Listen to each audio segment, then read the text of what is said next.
Hi guys, for today's video, I cook ground beef.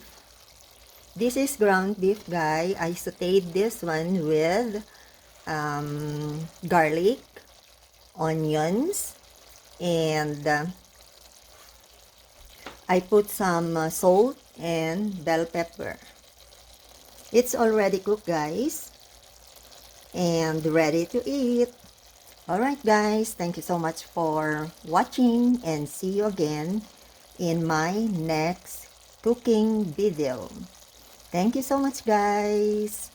Like, comment, subscribe, and click the notification bell so you will be updated with my upcoming videos. See you again next time. Bye. Alright, let's eat. Thank you. Bye.